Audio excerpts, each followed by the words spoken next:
The first thing I remember is the sound of applause cutting off. 1 second, I was standing with the rest of my graduating class, the stage lights hot against my face, my name just called. The next moment, the floor tilted sideways and the auditorium ceiling slid out of focus. People later told me I fainted mid-step, that my knees buckled before anyone realized something was wrong.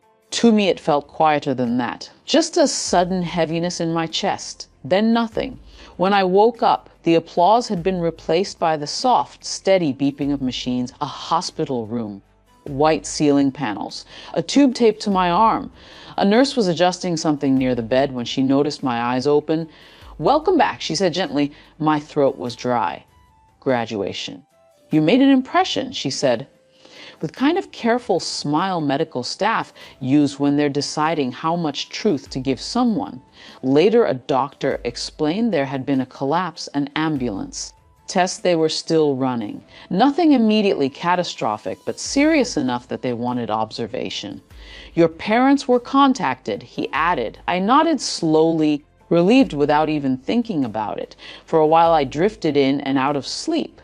The machines hummed beside me like patient guardians. No one came. At first I assumed they were on their way.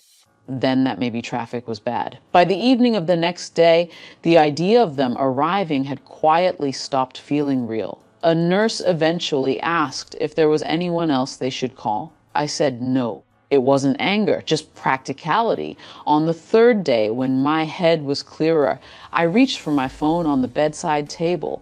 The battery had been charged by someone while I was out. There were a handful of notifications. Group chats from classmates, a message from a professor checking if I was okay, then a tagged notification from my sister. I opened it without thinking. The photo was bright and sunlit. My sister stood between our parents, all three of them smiling in front of the Eiffel Tower. My mother wore oversized sunglasses and a scarf that looked like it had been bought 5 minutes before the picture. The caption read, "Finally, Paris family trip. No stress. No drama." I stared at it longer than I expected. It wasn't the trip that surprised me. They had mentioned planning something weeks earlier. What settled strangely in my chest was the timing. They had left the country the same day I collapsed. The hospital must have called them while they were already at the airport, or maybe in the taxi. I tried to imagine that conversation.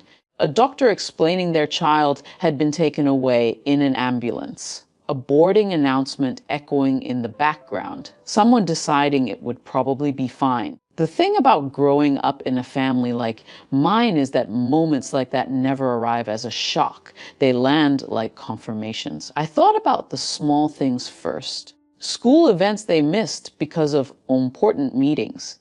Birthdays that became quick dinners between other plans. The way my concerns were often described as being dramatic, emotional, too intense.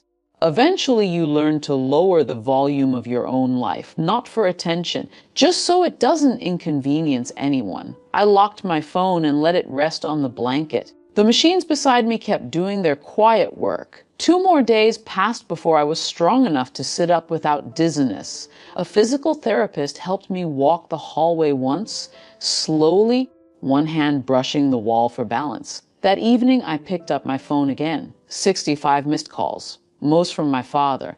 The newest message sat at the top of the screen. "We need you." Answer immediately.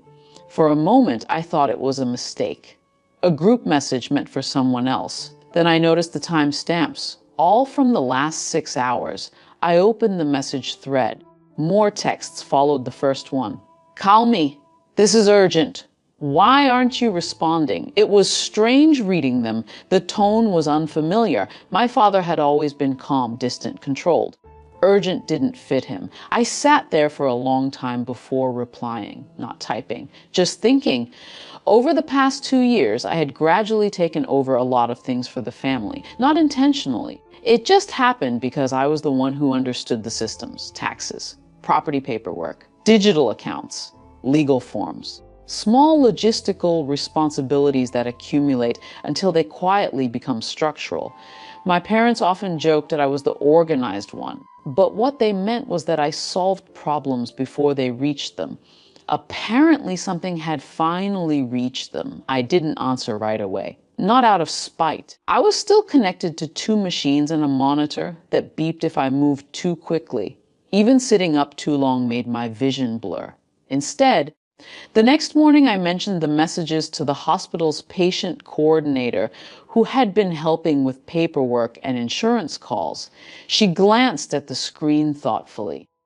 If it's related to financial or legal matters, she said, you're technically under medical observation right now. You don't have to handle anything immediately. She made a short call to a legal services office the hospital worked with for patient support.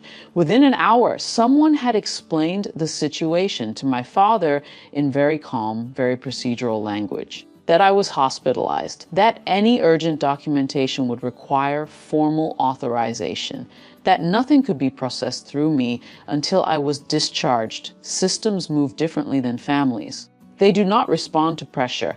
They respond to process. My phone rang once more later that day.